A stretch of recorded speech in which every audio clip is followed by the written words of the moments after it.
Good afternoon. My name is Tony Vidler, and I want to thank Pippo and Jean-Louis for doing this exhibition and for setting up the frame for this conference, and Moishin for inviting us. As Proust would say, it's taken me for a long time I didn't read Zevi. And one of the reasons I didn't read Zevi was because at Cambridge in the early 60s, my wife always tells me that I shouldn't talk about Cambridge in the early 60s because it dates me. But as you know, all of you, I went to Cambridge when I was 14 years old, so that... and in the early 60s at Cambridge, I was caught between two crashing rocks. On one hand, there was the librarian of the School of Architecture, Francis Haskell, who later went on to become, say, professor at Oxford, who was a very close friend of Paolo Portoghese and of Bruno Zevi. And on the other hand, there was Colin Rowe. Now, he didn't really hate Zevi, except for the fact that Zevi, as he would say, is so fascinated with that awful 19th century architect, Frank Lloyd Wright. And the other reason that Colin Rowe didn't like Zevi was that Zevi was not Colin Rowe. But in the middle, there was Peter Eisenman, who was quite interested in Zevi because he was writing his thesis on modern space, and somewhere between Gideon and Zevi, he had to position himself analytically. So we got over that, but it's taken me a long time, anyway, to come back to Zevi. I wanted to start with a moment. Let's see if I can do this. Oh, I can just touch it, right? Can't I touch it? No. That one, okay. All right, I wanted to start with a little pamphlet which was published by the Bay Press in 1941, called An Opinion on Architecture.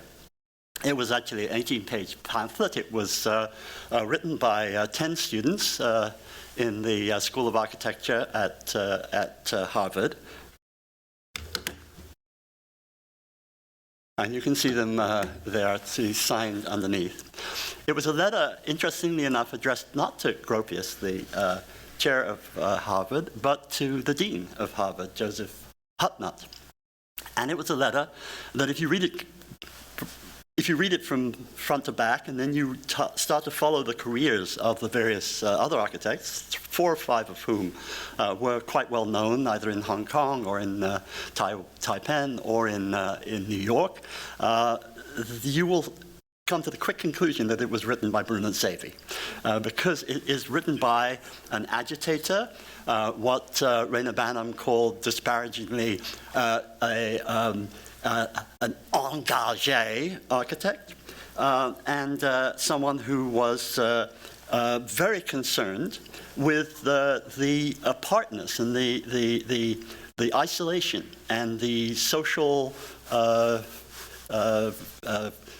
sort of lack of social awareness of the School of Architecture. Every single point in the curriculum that is provided for Hutnut to presumably tell Gropius to get behind it was to do with going outside the school, understanding the politics of the city, understanding the politics of the world, understanding the society that they were in.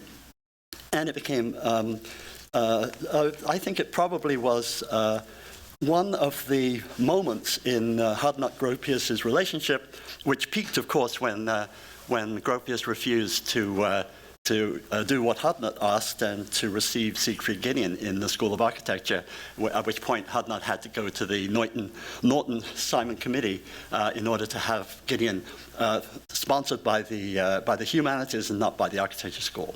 And so there was already set up that triangle, Gideon, Zevi, Gropius, which then became a very interesting triangle. The first book I ever read by Zevi was given to me by the person in the middle of this Scylla and Charybdis of Cambridge, between Haskell and Rowe, Peter.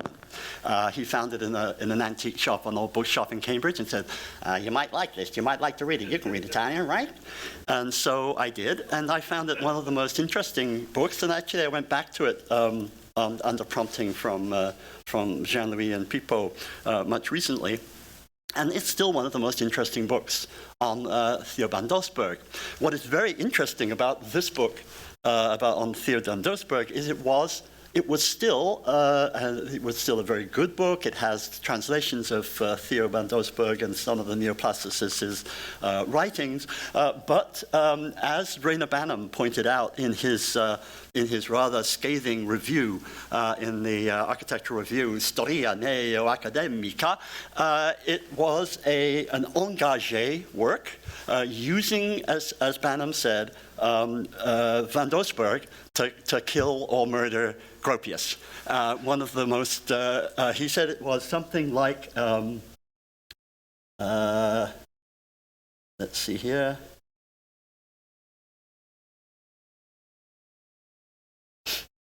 The case of the Bauhaus, acutely so, and Zevi makes this an instrument with which to discredit irrationalismo by casting Gropius as the demon king in an imaginary pantomime of the Weimar Bauhaus. So I love this sort of operation where, of course, Banham, who was at that point deeply engaged in his own thesis, trying to develop theories in design in the first machine age as a thesis under Pevsner, who has just discovered the futurists, castigates Zevi for not bringing in the futurists, with, I think, one of Banham's major blind spots, his inability to really understand the politics of Italy during that time. It comes out also in his contestation with Ernesto Rogers in Casabella.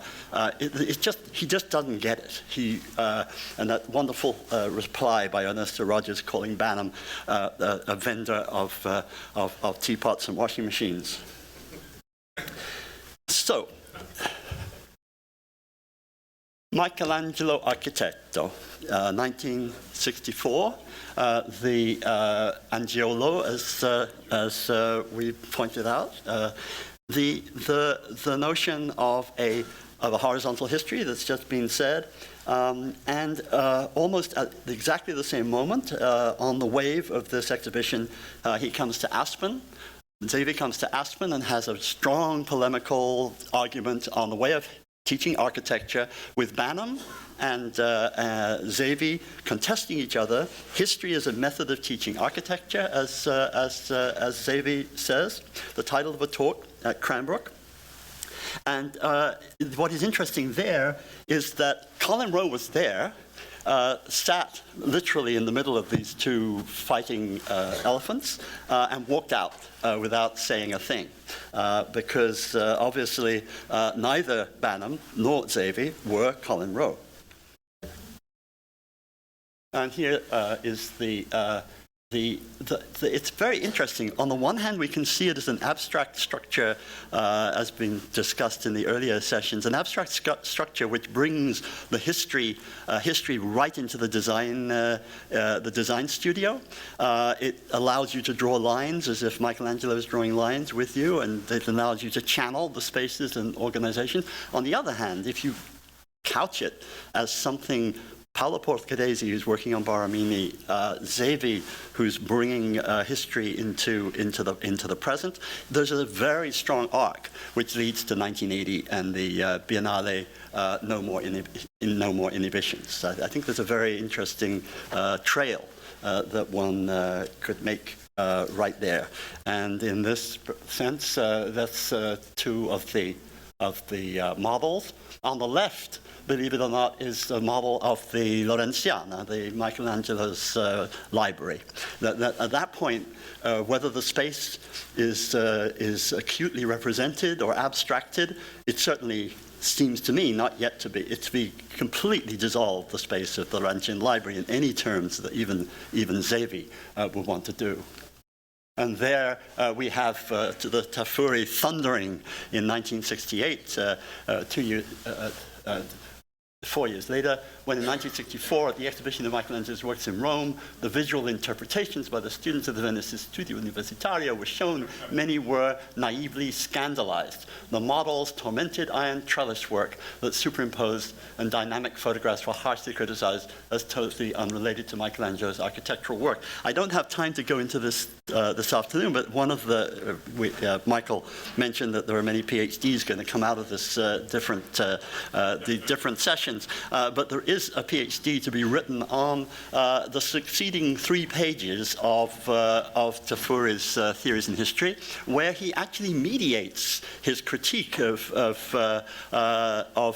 Zevi in a very interesting way, moving not refusing the notion that you can learn from history, not refusing the notion that you can abstract, not refusing these notions, but at the same time saying that, yes, there are, one of the interesting things, of course, that many people don't quite notice, is that Tafuri talks about theories, many theories, and history, one materialist history of architecture. So this is not the materialist history of architecture. This is something that comes out of one of the theories that one can actually pose and draw from architecture. And it's actually very interesting. In '68, he still hasn't yet set up his total opposition to Zevi. This afternoon, we're going to be listening to 3 speakers who know a lot more about Zevi and have read much more on Zevi than I have. The first speaker this afternoon is Jorge Francisco Limuro, an architect, graduated at the University of Buenos Aires, who had Manfredo as a postgraduate teacher, and then became a professor of architecture and urban studies in Buenos Aires. He will be talking about if you like, the travels, the wanderings of Bruno Zevi in Latin America, moving from Argentina to Brazil, to Lima, to Peru, and to Mexico. We will then be hearing from Alicia Imperiali, who has just published a series of a book called The New Flatness, Surface Tension in Digital Architecture, and has worked a lot on the organic architecture of Bruno Zevi, and she will be talking to us on that particular work and its relationship to Moretti. And finally, we'll hear from Tamar Zingua, who's a professor at Cooper Union, and who is very interested in the notion of what she calls Bruno Zevi's degree 0.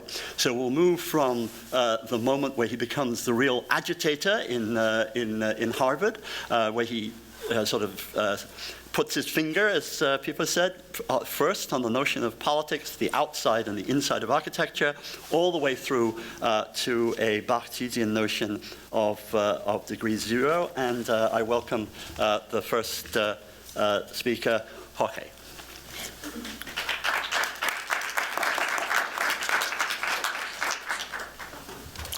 Well, good afternoon. Thank you. Thank you for organizing this meeting and for the invitation. I will concentrate my presentation in these 7 points in order to take into account the time. So first point, Bruno Zevi visited Buenos Aires in 1951, invited by Francisco Montaña, Dean of the recently created University of Buenos Aires School of Architecture. Zevi was part of a very dense and rich intellectual network in Italy, many of whose most prominent figures were already in contact with Argentina.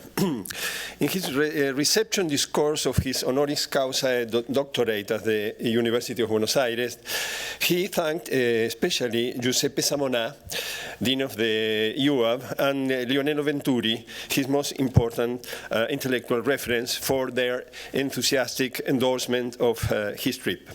Since 1943, Venturi was in relation to Argentina as advisor of and close friend of Torquato Di Tella, an Italian engineer who was the head of a powerful industrial group in Buenos Aires and a sophisticated art collector. Lina Bobardi, a former team partner of Zevi at the editorial board of A, was installed in Brazil since 1947. Zevi had also a close relationship with Luigi Piccinato, Cino Calcaprina, and Enrico Tedeschi, with whom he created Metron and the APAO. In 1947, Jorge Vivanco, one of the members of the Argentinian SIAM group, did invite Piccinato, Calcaprina, and Tedeschi to teach at the Institute of Architecture in Tucumán. Argentina. Piccinnato spent some months in the country working in urban planning and building some public housing estates. Calcaprina and Tedeschi never came back to Italy. Zevi was a friend of Pierluigi Nervi as well. Since 1947, the Italian engineer was structural advisor for the project of the University of Tucumán, and in 1950, he was invited by Dean Montagna to teach at the University of Buenos Aires School of Architecture. Nervi and Piccinnato explicitly recommended Montagna to invite the young Zevi. Point 2. Zevi's ideas were already known in small but influential local cultural circles. Jorge Romero Brest, one of the local leading figures in the field of art criticism, published and introduced Zevi in 1950 in his magazine Veri Estimar. In the same year, Enrico Tedeschi published his Introduction to the History of Architecture, a book which shared Zevi's theoretical principles. But in order to understand the impact and consequences of Zevi's first trip to Latin America, it's necessary to introduce Mario Buschiazzo, his main interlocutor, architecture history professor, and director of the recently created Instituto de Arte Americano e Investigaciones Estéticas of the University of Buenos Aires. Buschiazzo had a long relation with the US-American academic field of history. He did publish in an early article on Louis Sullivan in 1935, and in 1945, the book De la Cabaña al Rascacielos, as a result of his stage in the US with a scholarship granted by the American Federation of Learning Societies. His ties with the Society of Architectural Historians were strong. In 1946, he was part of the network of North and South American scholars that edited the 5th issue of the JSAH dedicated to Latin America. And in 1947, he had hosted Kenneth Conant, the prominent GSD professor and inspiring figure of the SAH, as visiting lecturer at the recently created IAA, Instituto de Arte Americano. Actually, the presence of Zevi was part of Dean Montagna's strategy to undermine the influence of Buschiazzo and his US-American art historian approach to the history of architecture, in order to, as Montagna would write, vivifying the didactic study plan and giving a specific understanding to the teaching of history in a school of architecture. Phenomenic, critical, spatial, this approach promoted direct experience as the most important way to the understanding of buildings. And by doing so, it habilitated a history of architecture made by architects, relegating art history methods to a minority of specialists disconnected of the practice of the discipline. Zevi gave his lectures in the big auditorium of the law school, full of students. After the enormous success, he published in 1951 the first Spanish version of his Saper Vedere l'Architettura, translated by Calcaprina. In 1952, a small book with 2 of his conferences, and in 1954, the first Spanish version of his Storia dell'Architettura Moderna. Point 3. In September 1959, Zevi traveled to Brazil on the occasion of the extraordinary International Congress of the International Association of Art Critics, held in Rio de Janeiro, Sao Paulo, and Brasilia, under the title The New City, the Synthesis of the Arts. Supported by Juscelino Kubitschek, the Brazilian president and founder of Brasilia, the meeting gathered 114 participants from 22 countries during 8 days, and its obvious political purpose was to contribute to the installation of the new capital in the international public opinion. Apart from Zevi, there were numerous prominent figures like Eero Saarinen, John Entenza, Giulio Carlo Argan, and Friedrich Kistler. For Zevi, it was a great opportunity to play the role of the agitator of l'enfant terrible in front of a world audience. In January of the same year, he had published in L'Espresso the radical opinion he would maintain in his lecture in September.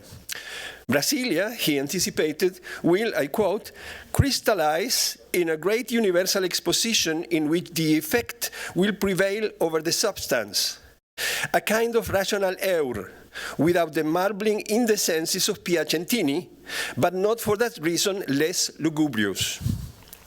For Zevi, the new city was the clearest expression of the crisis of the modern movement, and what was being done by the local architects was, I quote him, conditioned by the thought and compositional practice of Le Corbusier. Following Max Bill's equally radical and contemptuous critical devaluation of Brazilian architecture in his famous Report on Brazil, published in 1954, Zevi's opinion was cruel, but in perfect tune with his time. In fact, Le Corbusier, Mies, Gropius, Gideon, and other leading representatives of modernist ideas did not accept the invitation to participate of the Brazilian Congress because they had to be part of the 10th CM Congress in Otterlo, held also in September 1959, and whose main result was an official recognition of the crisis of the ideas, which anachronistically the parallel Congress in Brasilia was trying to celebrate. Point 4. In 1977, almost 20 years after his trip to Brazil, Zevi came back to Latin America. Invited by the School of Architecture at the University Federico Villarreal, this time he traveled to Lima to participate of a this is the title, Meeting of Great Masters of Architecture.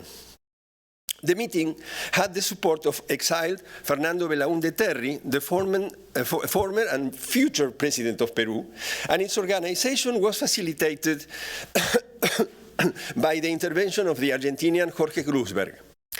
The purpose of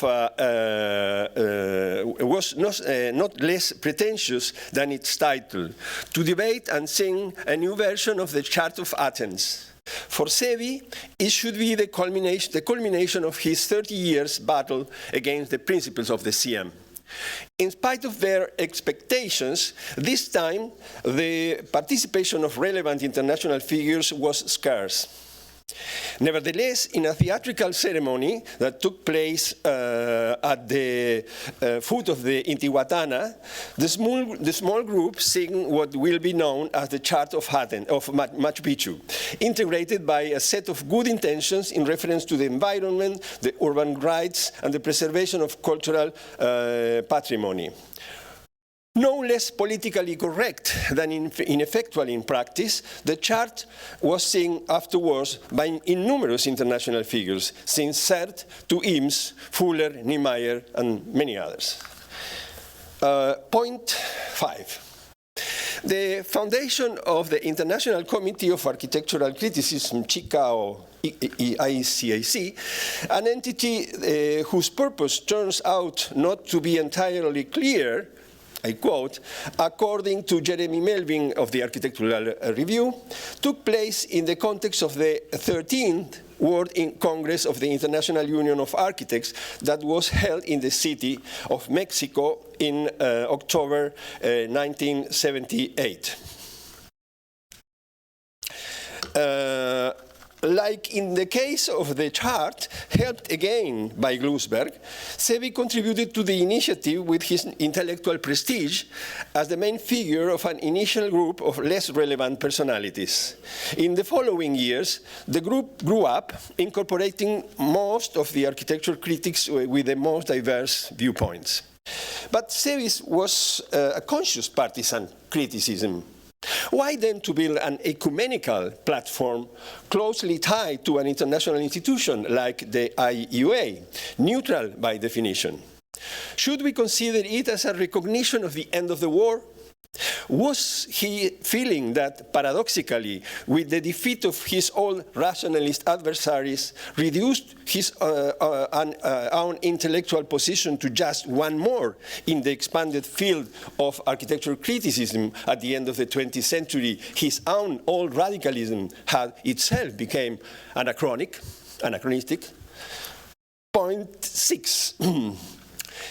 It would be out of the limits of this brief commentary to show the innumerable expression of indirect impact of Bruno Zevi's ideas in the practice of, and theory of architecture in this region. We must remember, however, some of his self-declared disciples, either in the field of the exercise of the profession, like the cases of Quintana, Porro, and Gotardi in Cuba, or Samper in Colombia, or in the field of architectural history, like Segre in Cuba, Brazil and Argentina, or Posani and Gasparini in Venezuela. More important, though, was his role as inspirer of a whole historiographical and critical trend still predominant in the regional academic milieu. Let us come back to the first trip. Inspired by the phenomenic approach promoted by Montagna and Zevi, a group of leading architecture history professors under the leadership of Tedeschi founded in 1957 an institution alternative to the US-American art historian approach of Buschiaso's IAA, the Interuniversitary Institute of Architecture History. Its purpose was to train architects in the teaching of architecture history.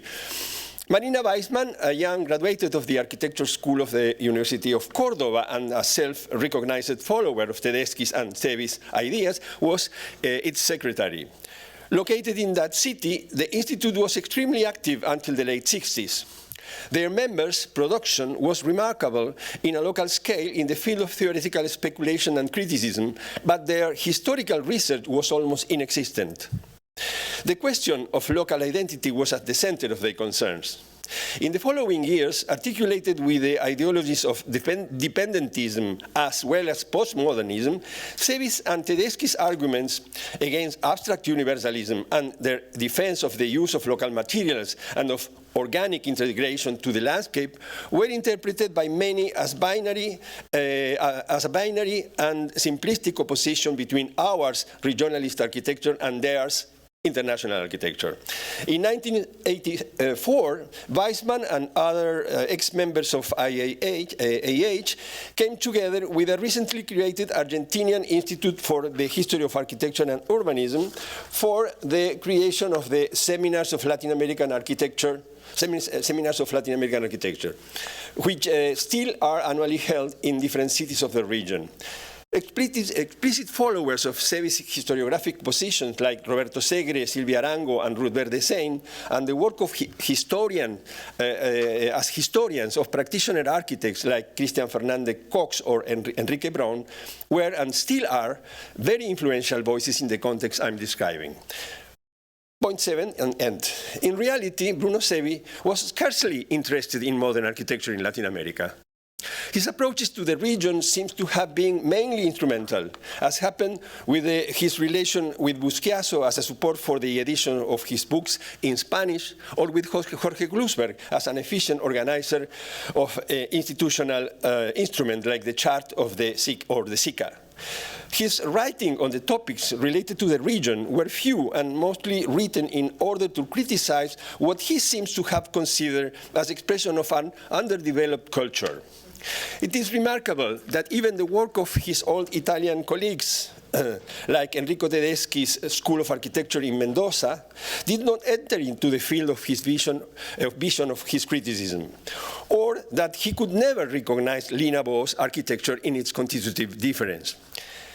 It is true that in 1993, Linguaggi di Architettura Contemporanea, he included a work by the 1980 Pritzker laureate and previously ignored, Luis Barragan, but what could have been the reasons for his selection of the other two examples that complete the Latin American participation in the book? With the help of my student, I mapped his Historia de la Arquitectura Moderna. This is in Storia de la Arquitectura Moderna, this map. I think the image is enough eloquent about the almost insignificant place he gave to Latin America in the construction of his thought. Thank you.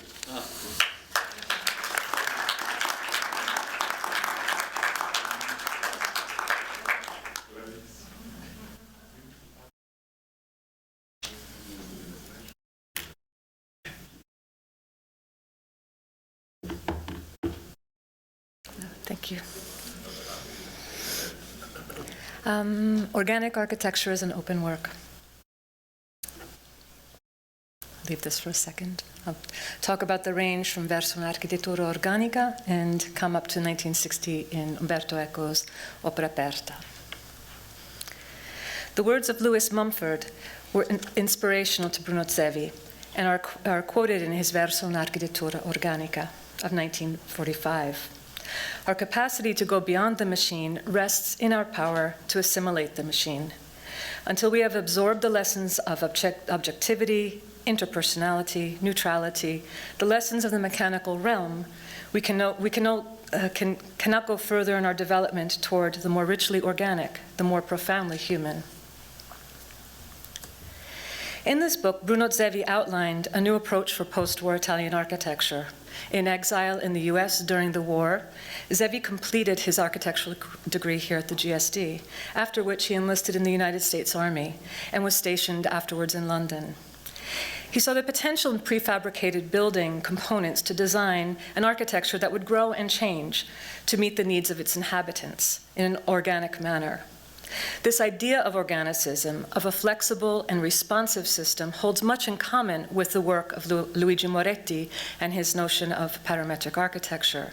Although these two architects had a notoriously difficult relationship, my paper will explore the larger ideas that each held in order to posit another kind of organicism, one that has more in common perhaps with Umberto Eco's concept of the open work. A photograph of Frank Lloyd Wright's Falling Water graces the overleaf of Bruno Zevi's Verso un'architettura organica. Falling Water for Zevi captures the relationship to nature, material, and spatial qualities that Zevi equated with organic architecture. He was actually a missionary for the message that the architecture of American democracy was an approach that expressed freedom of choice. Zevi's idea of organic architecture has always been problematic, something that he relates to larger questions in architecture. He used the term organic to indicate a larger and more complex set of psychological, social, and political implications of architecture. He then brought the focus back to the particulars of architectural form and how the larger order of the city is organically linked to the individual home.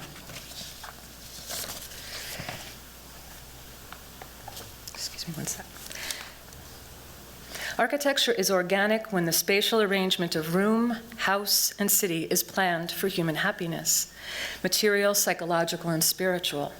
The organic is based, therefore, on a social idea and not on a figurative idea.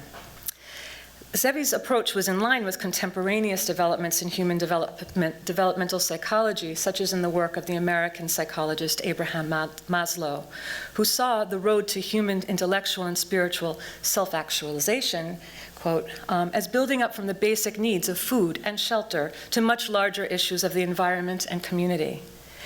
Maslow described an operative method applicable in cognition and human behavior that could have been of use to Zevi, as he was not able himself to establish a methodology or a critica operativa or an interpretive lens to actually define organic architecture. So Zevi's book is often an ode to Wright's architecture as the key example of a demonstration of his term of organic architecture. But perhaps Zevi is clearest when he speaks of the organic, not through the example of a finite work of architecture, but rather as a process. He wrote, quote, that the organic marks the road toward a better method in which to conceive spaces and structures in both old and new issues in building, unquote. But what is this method? Perhaps a working definition of an organic method is seen in the 1945 Italian version of Verso un'architettura organica, in which Zevi expresses the urgency of the last months of the war. Quote, and this is a translation of mine from the Italian into English. What is the most pressing question of the day in England or America? Zevi claims, the prefabricated house, in which the antithesis between organic and inorganic architecture is most clearly revealed. In England, the government has produced a prefabricated house for soldiers returning from the war for public viewing. It is a box divided into 4 cold rooms, standardized, anonymous, ugly, that has already provoked protest from everywhere. It is an example of classical architecture, geometric, without any possibility of expansion. But in America, various designs of prefabricated houses, excuse me. Don't have to go back. Anyway, it's okay.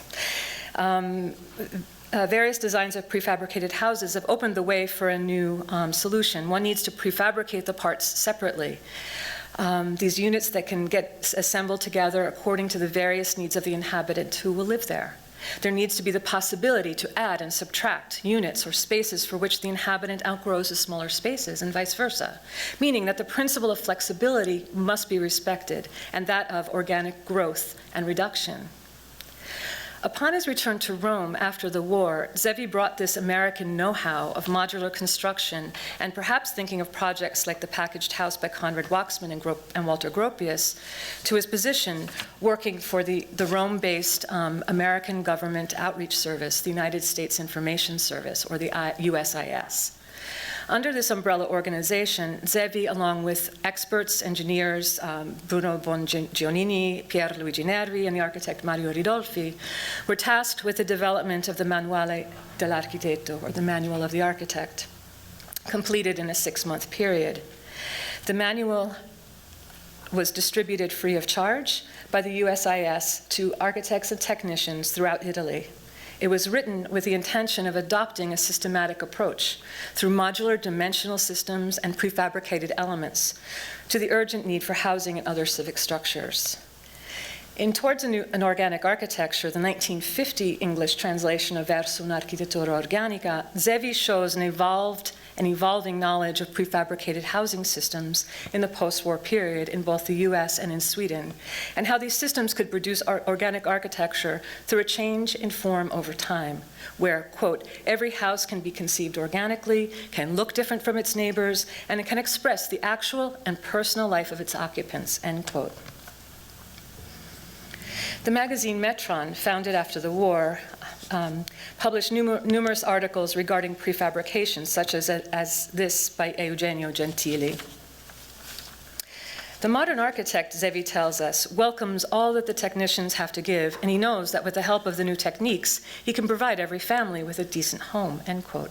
But Zevi reacted to what he called the, quote, abstract theories and the logical absurdities, end quote, of town planning, which, quote, reduced the man to be housed to a statistical unit, a group of men to a number, and the problem to be solved to a mathematical quantitative problem, which led to what he called linearity and, in a pejorative, rectangularism. Zevi recognized the need for a method, but I don't believe he fully understood that in order to design the, quote, millions of houses that are not standardized and homogeneous, mathematical analysis is necessary. In the 1950s, architect Luigi Moretti invented a system of parametric architecture, a mathematical and scientific method developed in order to produce architectural form. Moretti and Zevi had differing opinions and a famously difficult relationship, but Moretti's work integrated scientific principles and a method for creating architecture that might have been a common ground between the two architects, which had evaded them during their lifetime. In the United States Line's Paris Review of 1954, for onboard cruise line ships between New York and Europe, Moretti outlined the impact of his idea of parametric architecture. Quote, the enumeration of the parameters, scientific research, the quantitative mathematical analyses of these parameters, these form a task to be tackled a priori by the new architecture in every case. Its ineluctable geometric character, the rigorous interconnection of its forms, the absolute freedom of fantasy itself, which can spring up where equations cannot fix their own roots, all this will give it a crystalline splendor. Moretti's parametric architecture, in which the mathematical relationships among the parts of the building are interconnected, to me seems a clear and specific manifestation of an organicism, because it's founded on the principle of employing a methodological logic to identify a set of forces and elements that are inherent in nature as a means toward a new theoretical base for the practice of architecture. In the catalog for the 1960 exhibit at the 12th Triennial of Milan, Moretti and others involved in the National Institute for Mathematical and Operative Research in Urbanism, otherwise known as IRMU, a research laboratory Moretti had founded with scientists and mathematicians in 1957. They stated that their working method was primarily an empirical process, applying modern scientific methods to the design of architectural and urban form. While much of IRMU's work focused on the analysis of urban design and traffic flows, Moretti worked on architectural form of sports facilities. Stadia seemed the perfect foil for developing a parametric set of relationships between individual elements. Moretti, this is exhibit views, I will go to the next slide. In analyzing the relationships of sightlines from a single seat to different areas of the field, he developed a mathematical model that generated data points, and it generated these points and produced a series of contour lines that established the optimal viewing areas and gave rise to the form of the stadium. These many data points or parameters were analyzed with the assistance of an IBM 610 AutoPoint computer, and the shell-like forms of the soccer stadium, an aquatic center, and a tennis stadium were the result. The idea of generating architectural form from the needs and desires of the individual occupants was appealing to Moretti's ardent critic Zevi, presumably because of its implicit demographic and organic principles. But Zevi was also wary of parametric architecture when he wrote an advance review of the triennial exhibit in the magazine L'architettura cronica e storia. Excuse me. We had a slide out. And I have an abbreviated quote. "Everything that serves to give us distance from empiricism and rationalization in design should be applauded. A parametric method encompasses the tools, procedures, and objectives, but to what end? For those questions, electronic brains are barely useful. Brains are needed. If parametric architecture is not to remain a brilliant intellectual exercise, it's indispensable that research is sustained by high moral inspiration. For now, the idea surprises and fascinates. Tomorrow, it may convince." Zevi was genuinely interested in Moretti's approach, and for him, this was already high praise. The two men were really not accustomed to agreeing at all, but certain aspects of their approach resonate. Zevi expanded the definition of function to include the ability of individuals to enlarge and reduce their homes as needed. Thus, function can become an integral aspect of the organic process of design.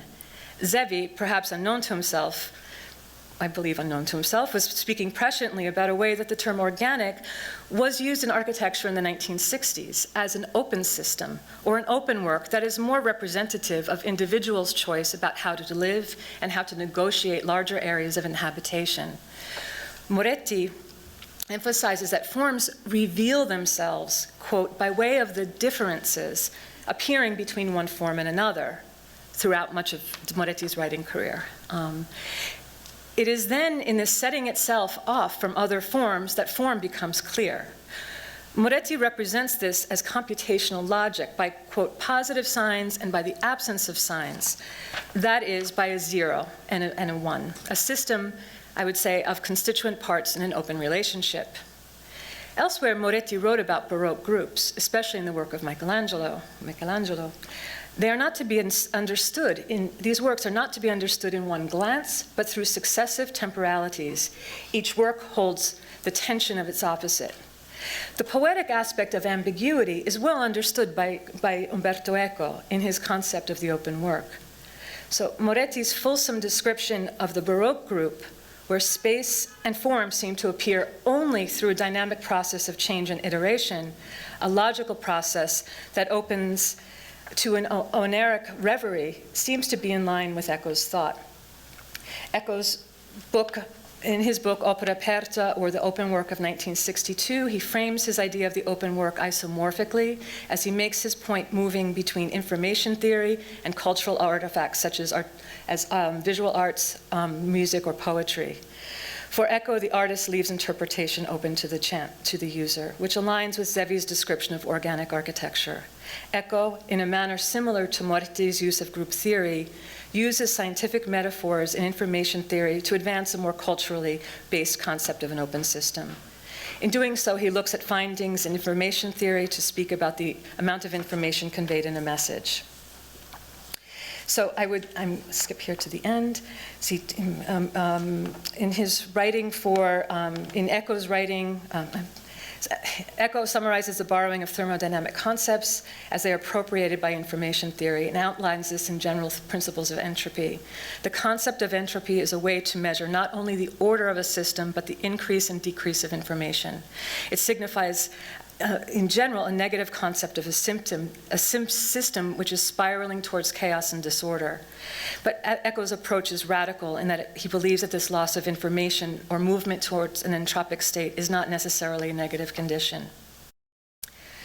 So it is Umberto Eco's elegant understanding of these issues of the open work that are linked to Luigi Moretti's parametric architecture, and together they give us the amplitude and the range of language that gives us a new window to understand Bruno Zevi's focus on process and metaphor that can embody an expanded idea of the organic, one that in nature is made from a bottom-up organization of parts, of an emergent organization, an open work that is determined from the interaction of the constituent elements of architecture, their disposition and reaction to the environmental milieu, and the social aspects of the negotiation of the design, the making, and the inhabitation of architecture itself. Thank you.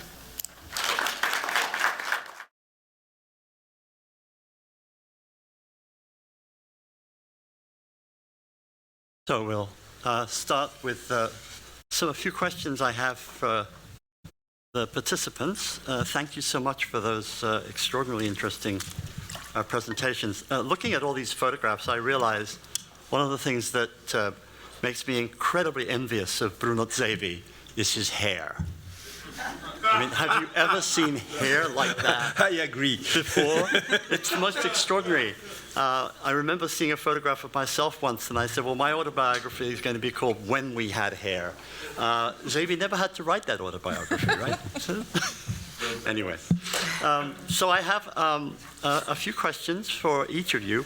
I was particularly interested in your last insight that Zevi actually showed very little interest in Latin American architecture.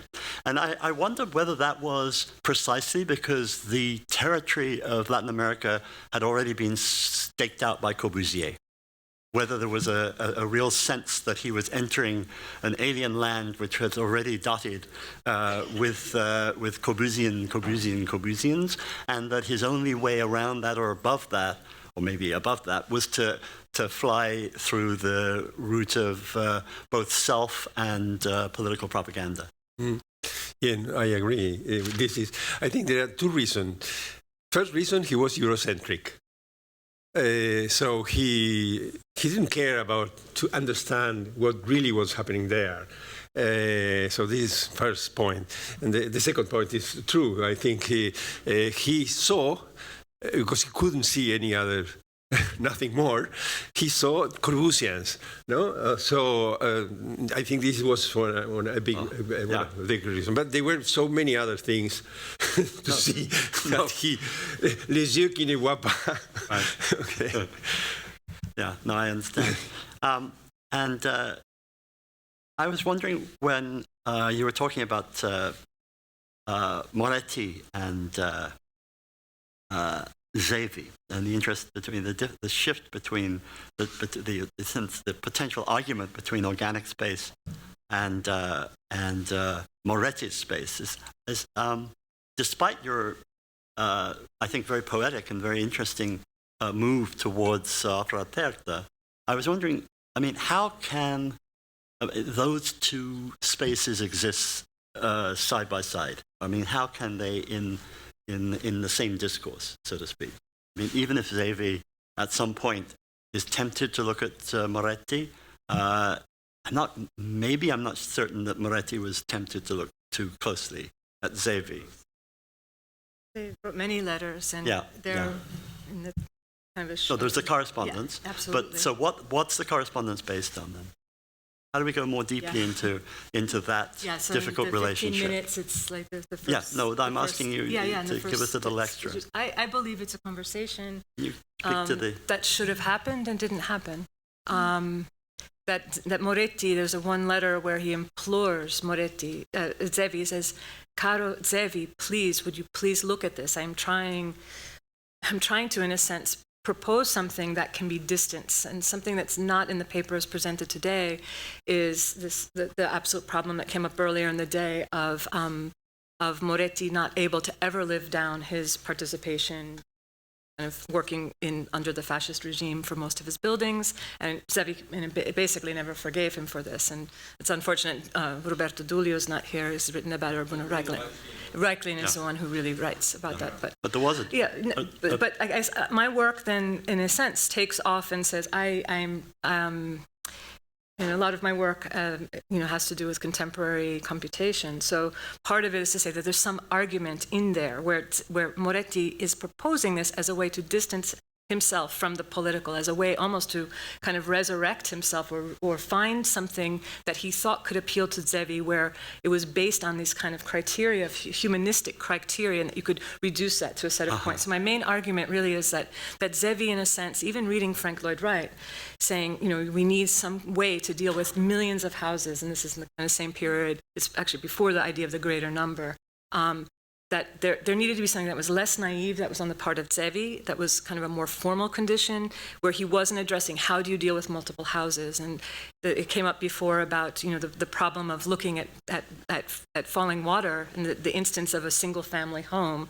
in the context of Europe, where when Frank Lloyd Wright gave his discussion in London in '39, people from the audience were screaming, like, how dare you, like, we need housing for people, like, this is like a bourgeois kind of approach. But there's a lot more to be said about the kind of the problematic of the formal approach. The first issue of the book in '45, there's no illustration minus the cover, but the 1950 Faber and Faber edition is like richly illustrated. Right.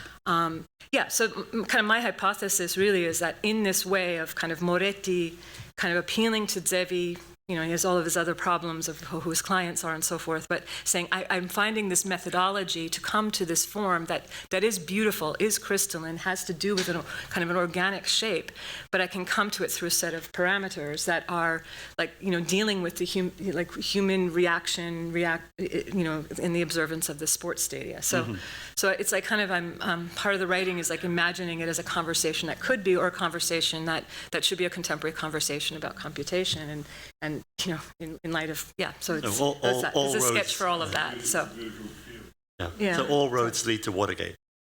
Absolutely. Right. Oh, absolutely. For sure. Tamar, I was struck by two things. One very minor thing. I find it very interesting to think of, after Pascal, of the horizon as a boundary. After all, the horizon moves as we move, right? Horizon is always shifting in perspective. The two perspectives of Pascal is totally to do with this. So it seems to me that the idea that one can say that there's a fixed line, it's only if you stay absolutely still in one spot that the boundary is drawn. It never struck me as something that is against the notion of the degree zero. I mean, the boundary... Right. I see it, the way, if it is Barthes who talked about the boundary and that horizon as a boundary, it's a meeting point between the sky and the earth, and that is not necessarily... It doesn't matter that it moves.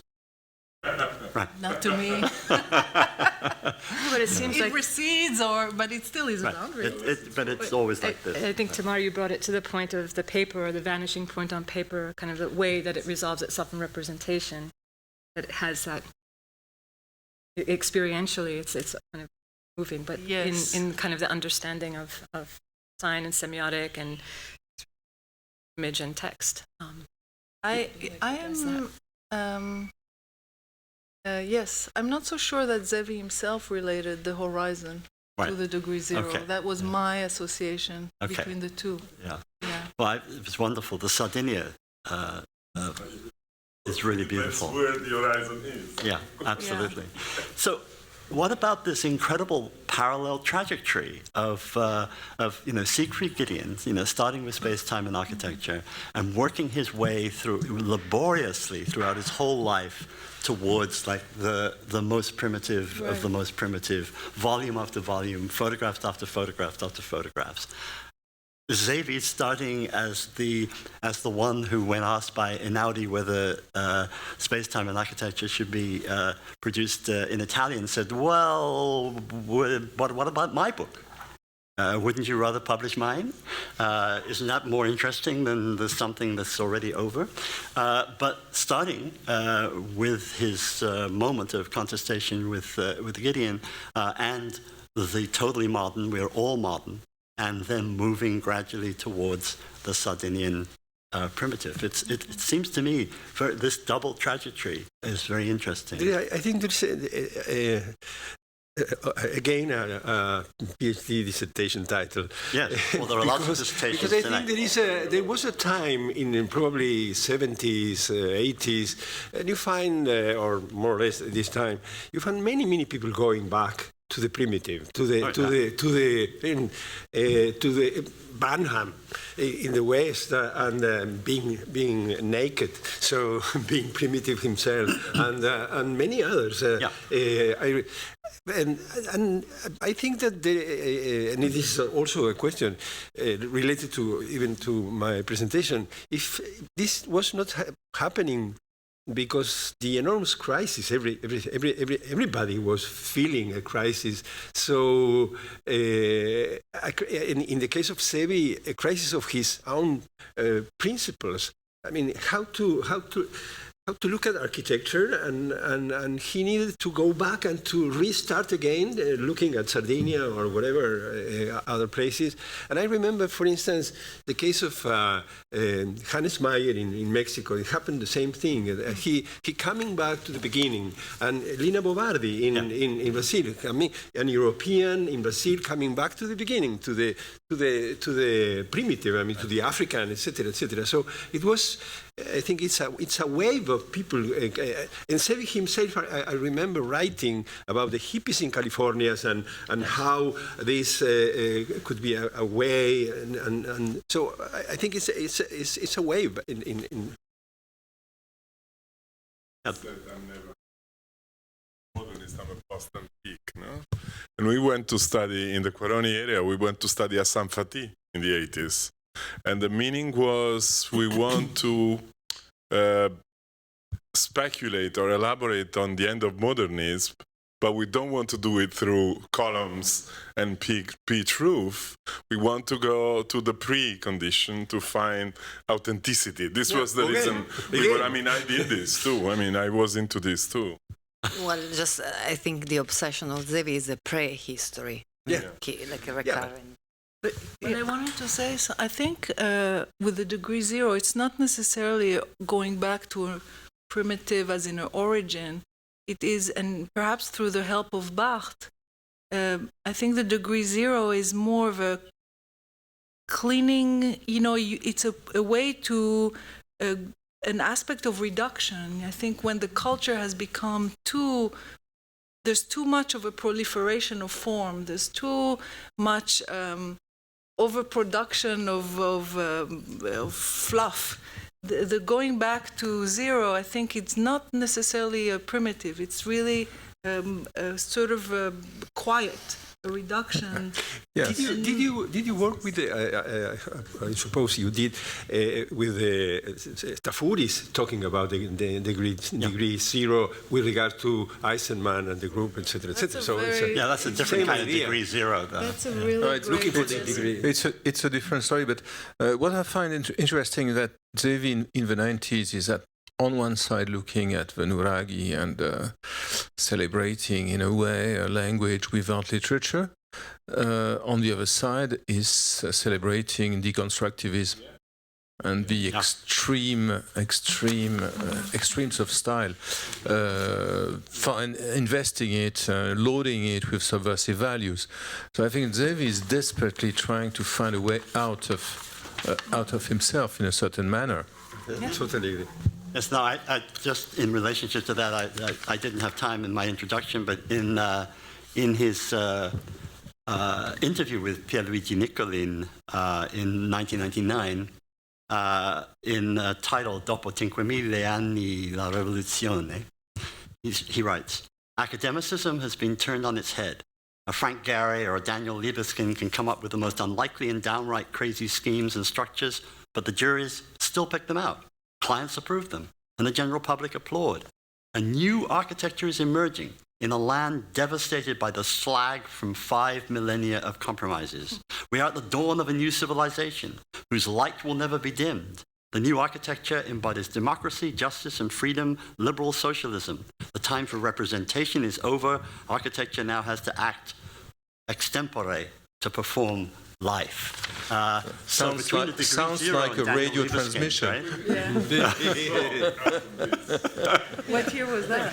1999. No, I haven't completely grasped the leap from Moretti to Eco, and from Rome to Milan.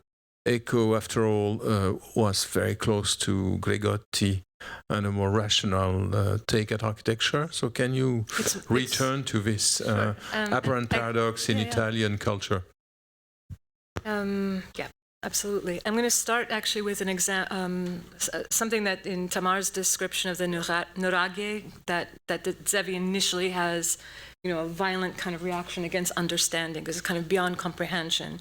And he kind of, and then you were talking about the basalt columns. Okay, I'll take it away from Tamar's presentation because I was just jotting notes down.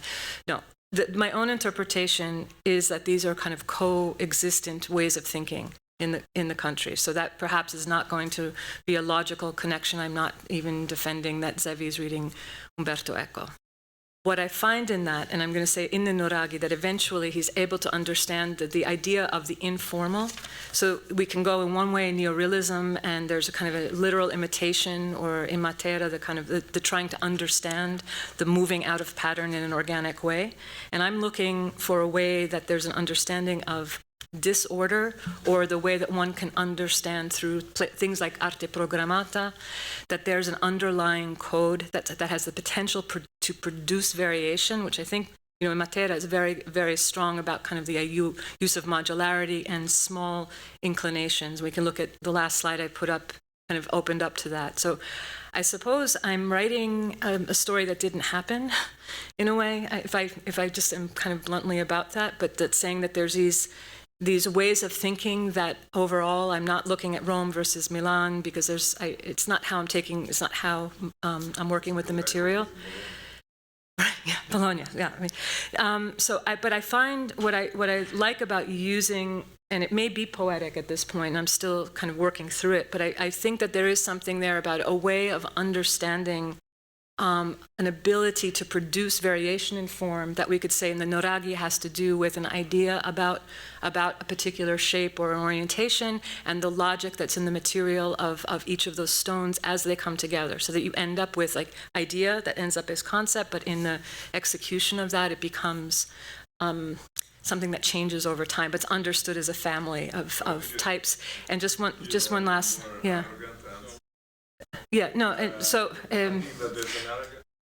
I'll give you just one sentence, which is, I think you can easily build a relation, maybe totally unconscious or unwillingly, between what Moretti puts in the magazine, between his research and the opera aperta conceptual condition, whereas, of course, the built work of Moretti, it's always a sculpture, no? It's a finished, completed work. So I think the stuff you showed, stuff you showed can support somehow this discussion. But of course, the built work of when Moretti designs, it becomes like a sculptor. So using like Baldessari, no? It's difficult. Yeah. So it becomes, there's kind of no underlying like motive or like a way to critique or understand the work. So in kind of borrowing that there are are kind of, and I don't think Zevi found it in his lifetime. I really don't. So that when we try to critique some of that work, it's kind of by a visual assimilation. Like, so if we're looking at Pellegrino, if we're looking at Sacropanti or other Italian architects that he brought together, there's hard to understand. There's a kind of a level of informality in the work that I think that the way that Umberto Eco talks about it, or arte programmata, you can have the informal and you can have kind of a developing chaos that has to do with an entropic condition. Well, one of the right, that it's the only way it's acceptable. And one of the extraordinary things about Moretti is his page layout. I mean, in Lo Spazio is the parametric page. It's the most extraordinary effects of writing, of drawing, of photographs, of text in different colors, in red and black. It's the most extraordinary thing. No, I just have I first want to make a small comment that leads to a bigger question. The smaller comment, because I'm not quite sure about it, is whether Zevi in any way understood Roland Barthes, and not that it matters, right. Not that it matters. But so that's what makes it a small comment. Because I think that architecture degree zero. You said, Tomer, that certainly doesn't mean going back.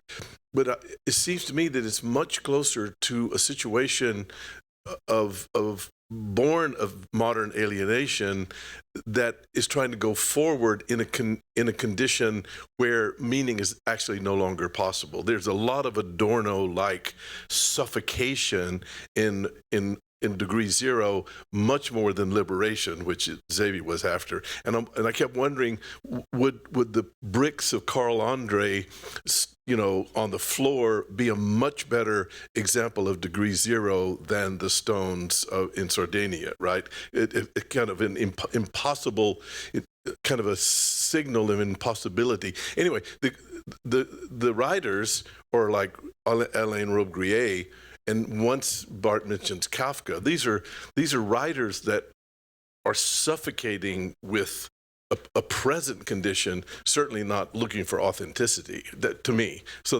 but it may not matter.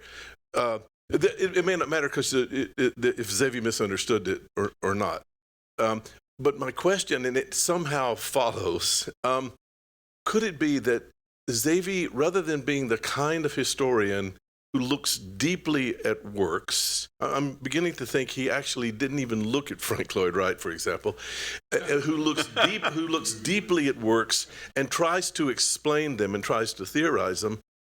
Or is he, and I've experienced this myself, is he a theorist who constructs a theory and can't find an example of it? So he's fishing constantly, trying to find an architecture that fits what he wants architecture to be. And in fact, it's not Frank Lloyd Wright. It's much closer maybe to Borromini and Michelangelo. But couldn't he be the kind of thinker that isn't trying to explain something that really he finds in someone's architecture? He's trying to find an architecture that fits the theory, and he keeps missing the mark. Like most historians. Yeah. Well, like a lot of us. Oh, sorry. No, but it's redo it. It is recorded. Recorded. We need the recording. I was only saying that Frank Lloyd Wright for Zevi is what, in architecture, is what Biagio Rossetti is for him in urban planning. It's an invented Biagio Rossetti, for Ferrara, and then it's an invented Frank Lloyd Wright. Yeah. I think everything you said is right. We talked a little bit about this in the break. In my opinion, Zevi works like an architect who is doing a project, like he gets inspiration. So he reads Roland Barthes to an extent that he can be inspired to either write his own work or to be an agitator in a certain way using Barthes' work. But he does, from what he writes, you can see that he read it, and you can see that he's interested. I mean, and in answer to the Carl Andre, no, I think he really is interested in architecture. I mean, when he goes to the show of Barthes' painting, of the drawing that Barthes did, the show in Rome, he does wonder what Barthes would do for space. And also, the time was short, but there are many, many more instances that he does talk about Barthes and the 0 degree. But every time it finds a different kind of interpretation. I mean, to be able to say that Daniel Libeskind is 0 degree and the Nuraghi 0 degree, 3 months before that, he was at the Fondation Le Corbusier and he said that Ronchamp is 0 degree because Ronchamp, by doing Ronchamp, Le Corbusier went against his own 5 points of architecture, and by really going against his own language that he has established, he created a 0 degree, and it is 0 degree because nobody else can replicate it. No, it is clear that Zevi needs rhetoric operators which can be invested with many functions.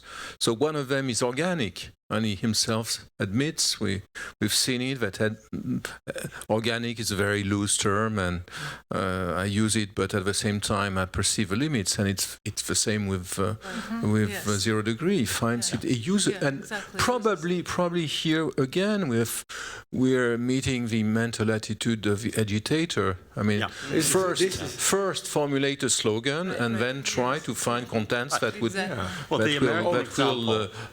that will underscore it. The American example for Zevi is, of course, Vince Scully, who, first it's Le Corbusier, then it's Lucan, then it's Greek temples and mountains, and then it's Aldo Rossi, right? So, catch him if you can, right? That we never forgave. Yes. But there are questions from the audience. Yes.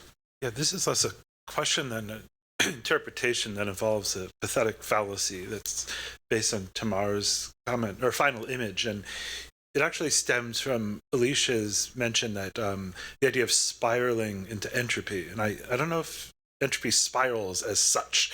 And I wonder if that's inheritance of Yeats's widening gyre that we think of entropy in spiral forms. But the reason I mention that is because Tony Fielder began this presentation by talking about skill and Charybdis, and I was thinking of, here we have a solid rock on one hand and a whirlwind on the other, which is these kind of neurologic architectures. And it was meant to stand in for, in that context, for this polarity of ideas, or kind of a dialectic of ideas that we're either working with or defeating. And again, speaking as an outsider, I meant to understand that Zevi was an agoniste throughout his career, and this is the defining character. And what Tamar is presenting, which I thought was touching in a way, is the last image you showed of the Bay of Albia. The caption says, this was known in antiquity as one of the sure calm bays. This is where you could come to calm harbor. And I can't help but think that might have been the attraction for him in this, that the horizon was that not receding, but you can put down anchor. But you know the history of Sardinia. The flag of Sardinia. It has this. The flag of Sardinia has these 4 figures. I don't know. Help me. Yes, because Sardinia has resisted occupation, so it's not such a peaceful place. I mean, I'm reading your caption that you provided, because if you want to think about, because Tony Vidler mentioned this kind of Pascalian paradigm of the horizon, and the kind of the way sea stands in for culture criticism. You go to sea if you're upset what happens at land. But here's a calm harbor. I understand Sardinian history, but it's a calm harbor. And given what what's his name, Zevi is doing, it's very touching to see that. That's what, at least in your telling, where he would have landed his peregrinations. Interpretation. Are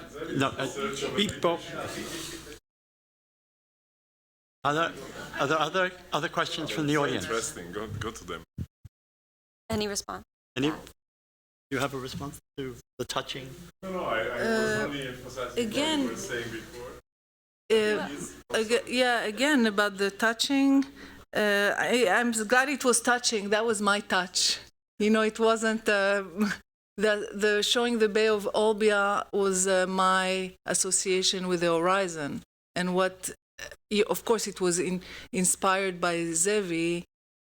Zevi's own looking at Sardinia, but I went back to look at the photographs of Sardinia that existed at the time. But if you go to Sardinia and when you learn about the history of Sardinia, it is the opposite of peaceful. You know, Any it other- is full of. It really is about resistance and opposition. So I think that the spirit of Sardinia actually, opposition, is probably something that appealed to Zevi too. Yeah. No, but I mean, Tamar brought up a very important thing, which is the history of Partito d'Azione. Partito d'Azione is the only real political identity for Zevi, something I didn't have time to mention. Is exactly the political line and direction he wants to follow in all his life. And he tries in 1997 to resuscitate Partito d'Azione with this Sardinia, in this Sardinia context. Of course, it's hopeless. And he's staying, and Lusu, Emilio Lusu is there, and some of the people are still there. So there is this political link, which is somehow also melancholic, because that's true. And Partito d'Azione has there was a Partito Sardo d'Azione it was connected to. So this idea of the resistance is very appropriate. So I think that quote was extremely relevant to make his political profile understandable and link it to a real thing, which is the history of Sardinia. And back to Adorno again. We're in the hands now of late theory, of lateness, right? We're belated and then late. I mean, I think that's very important. The notion that you're saying it too. That at a certain moment in life, you try to find the calm harbor. You find Sardinia, and then oh dear, you find Libeskind. And it's not as calm, and it's not as late as you hoped it would be. And certainly, right, Frank Gehry, right. It's a tough call to find your harbor right in the smack of deconstruction, right? Yes. Are there any other comments from the audience? I think, in a way, just having seen the exhibition, it's a pity that there wasn't more conversation about the architects in the exhibition. Because, in a way, I think the architects that are in the exhibition do provide a whole body of work that is unknown, and it's not Eisenman, and it's not Gehry, and it's not Libeskind, and it's during a very long period, and it's very interesting work. And it's work that is not a lot of it about the idea of the architectural object, but it's architecture trying to do more than a building. Yeah. And I think that that's an interesting kind of struggle. Yep. Not always very successful, but there is a real attempt. So that was the main contribution, I think, of the exhibition, is really to look for a kind of other architecture in some ways, and also find things that are sort of slightly more unusual, or so maybe packed in here in this. I know, but gallery. I think in the exhibition, in a way, you get to see things with models and drawings and big things. In the book, they become illustrations. In the exhibition, they become kind of buildings that speak about the different way of sort of approaching architecture.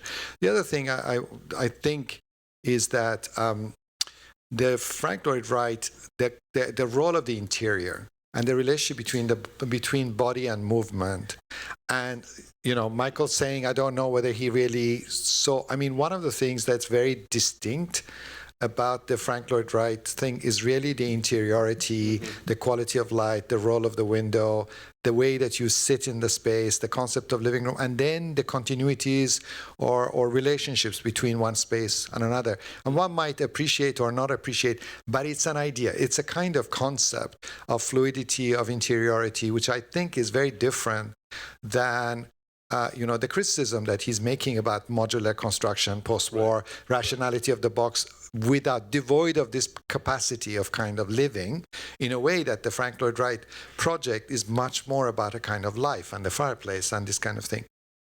When you visit the Nuraghi, you sense that. I mean, one thing you sense about the Nuraghi is that these are not individual buildings, but there is a fusion between architectural construction and spatial continuity from one space. So they're both territories, but they're buildings, but they're settlements. And I think in that sense, that's also a very interesting thing about feeling yourself to be inside these things. They're not really imagined as kind of outsides. They are constantly sort of interiors in some way. They're places that you move through. So I think that the role of the kind of the inside in some ways seems very intentional, desired. It's not sort of, it's not theorized, but it's very present in terms of the kind of preferences of the interior. I think it's very true that, but one thing Zevi taught that whole generation, including, I think, Tafuri, was how to see architecture in a certain way, whether you wanted to see it in that way or not. It was a complete introduction into another way of seeing architecture, much more powerful than Norberg Schultz, much more powerful than any of the post sort of crass Heideggerian sort of phenomenological things, because it was direct, it was from me to it was from me in there, and I could feel myself in there with Zevi, and that was extraordinarily important. If you think 1960, it took 1968 for Tafuri to come out and to reconstruct that as a difference between experience, design, and history. And I think that's a very important moment for Zevi. Huh? So, are we... I'll give the last. Well, I have like one last. It's really a conclusion because it's. Yes. I think that I mean, at least as I see it, the really synthesis between history and theory, or like the interior space, the landscape, are like 7 invariables in which he try to deconstruct in an organic way, like modern language, which is good, I think, for students to read and then speak and write architecture. So I think they're still valid to look at that.